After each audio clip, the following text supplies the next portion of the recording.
निर्जला एकादशी व्रत का पौराणिक महत्व और व्याख्यान भी कम रोचक नहीं है। जब सर्वज्ञ वेद व्यास ने पांडवों को चारों पुरुषार्थ धर्म, अर्थ, काम और मोक्ष देने वाले एकादशी व्रत का संकल्प कराया था, तब युधिष्ठिर ने कहा, जनार्दन, ज्येष्ठ मास के शुक्ल पक्ष में जो एकादशी पड़ती हो, कृपया उसका वर्णन कीजिए। भगवान श्री कृष्ण ने कहा, हे राजन, इसका वर्णन परम धर्मात्मा सत्यवती नंदन व्यास जी करेंगे, क्योंकि ये संपूर्ण शास्त्रों के तत्वज्ञ और वेद वेदांगों के पारंगत विद्वान हैं। तब वेद व्यास जी कहने लगे, कृष्ण पक्ष और शुक्ल पक्ष दोनों पक्षों की एकादशी में अन्न खाना वर्जित है। द्वादशी के दिन स्नान करके पवित्र हो और फूलों से भगवान केशव की पूजा करें। फिर नित्य कर्म समाप्त होने के पश्चात पहले ब्राह्मणों को भोजन देकर अंत में स्वयं भोजन करें।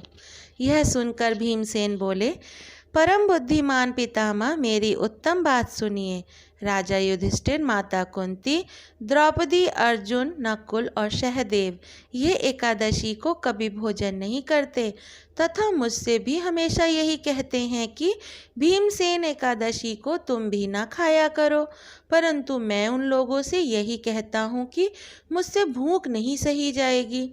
भीमसेन की बात सुनकर व्यास जी ने कहा, यदि तुम नरक को दूषित समझते हो और तुम्हें स्वर्गलोक की प्राप्ति अभिष्ट है और तो दोनों पक्षों की एकादशियों के दिन भोजन नहीं करना चाहिए।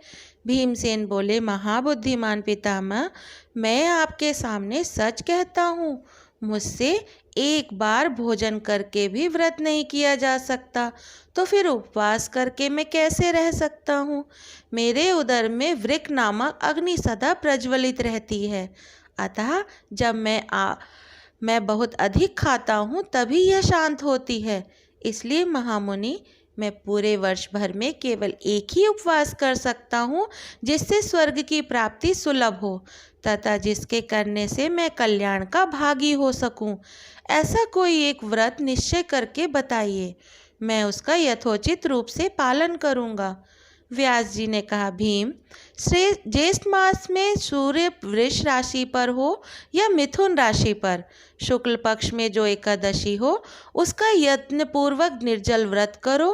केवल कुल्ला या आचमन करने के लिए मुख में जल डाल सकते हो, उसको छोड़कर किसी प्रकार का जल विद्वान पुरुष मुख में ना डाले, अन्यथा व्रत भंग हो जाता है। एकादशी को सूर्योदय से लेकर दूसरे दिन के सूर्योदय तक मनुष्य जल का त्याग करे तो यह व्रत पूर्ण होता है। तदंतर द्वादशी को प्रभात काल में स्नान करके ब्राह्मणों को विधि पूर्वक जल और सुवर्ण दान करे।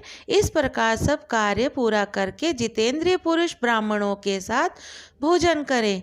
वर्ष भर में जितनी एकादशियां होती हैं उन सब का फल निर्जला एकादशी के पालन मात्र से मनुष्य प्राप्त कर लेता है, इसमें तनिक भी कोई संदेह नहीं है। शंख, चक्र और गदा धारण करने वाले भगवान केशव ने मुझसे कहा था कि यदि मानव सबको छोड़कर एकमात्र मेरी शरण में आ जाए और एकादशी को निराहार रहे तो वह सब पापों से छूट जाता है। एकादशी व्रत करने वाले पुरुष के पास विशालकाय, विकराल आकृति और काले रंग वाले दंडपाशधारी भयंकर यमदूत नहीं आते। अंतकाल में पीतांबरधारी सौम्य स्वभाव वाले, हाथ में सुदर्शन धारण करने वाले और मन के समान वेगशाली विष्णुदूत आखिर इस वैष्णव पुरुष को भगवान विष्णु के धाम में ले जाते हैं। अतः निर्जला एकादशी को पूर्ण यत्न करके उपवास और श्रीहरि का पूजन करो। स्त्री हो या पुरुष, यदि उसने मेरु पर्वत के बराबर भी महान पाप किया हो तो वह सब इस एकादशी व्रत के प्रभाव से भस्म हो जाता है।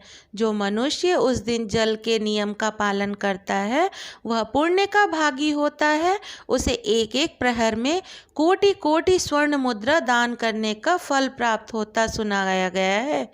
मनुष्य निर्जला एकादशी के दिन स्नान, दान, जप, होम आदि जो भी दान करता है वह सब अक्षय होता है। यह भगवान श्री कृष्ण का कथन है। निर्जला एकादशी को विधि पूर्वक उत्तम रीति से उपवास करके मानव वैष्णव पद को प्राप्त कर लेता है। जो मनुष्य एकादशी के दिन अन्न खाता है वह पाप का भोजन करता है। इस लोक में वह चांडाल के समान है और मरने पर दुर्गति को प्राप्त होता है। जो ज्येष्ठ के शुक्ल पक्ष में एकादशी को उपवास करके दान करेंगे वह परम पद को प्राप्त होंगे। जिन्होंने एकादशी को उपवास किया है वे ब्रह्म हत्यारे, शराबी, चोर तथा गुरुद्रोही होने पर भी सब पातकों से मुक्त हो जाते हैं। कुंती नंदन, निर्जला एकादशी के दिन श्रद्धालु स्त्री पुरुषों के लिए जो विशेष दान और कर्तव्य विहित है उन्हें सुनो। इस दिन जल में शयन करने वाले भगवान विष्णु का पूजन और जलमयी धेनु का दान करना चाहिए अथवा प्रत्यक्ष धेनु या घृतमयी धेनु का दान उचित है।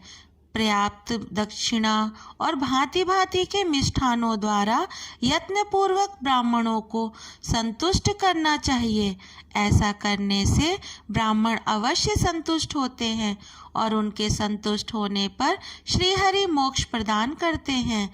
जिन्होंने शम, दम और दान में प्रवृत्त हो श्रीहरि की पूजा और रात्रि में जागरण करते हुए इस निर्जला एकादशी का व्रत किया है उन्हें अपने साथ ही बीती हुई 100 पीढ़ियों को और आने वाली 100 पीढ़ियों को भगवान वासुदेव के परम धाम में पहुंचा दिया है।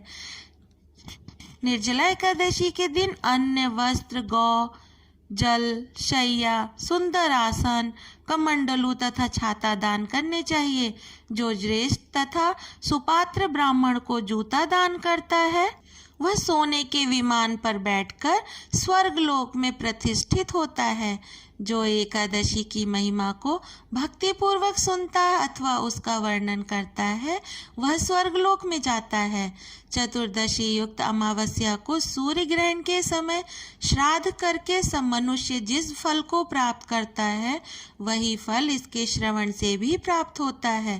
पहले दंत धावन करके यह नियम लेना चाहिए कि मैं भगवान केशव की प्रसन्नता के लिए एकादशी को निराहार रहकर आचमन के सिवा दूसरे जल का भी त्याग करूंगा।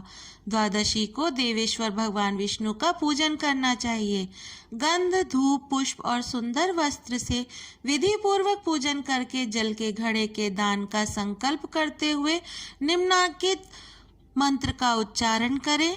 संसार सागर से तारने वाले हे देव ऋषिकेश, इसी जल के घड़े का दान करने से आप मुझे परम गति की प्राप्ति कराइए।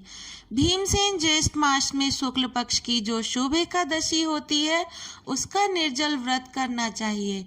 उस दिन श्रेष्ठ ब्राह्मणों को शक्कर के साथ जल के घड़े का दान करना चाहिए।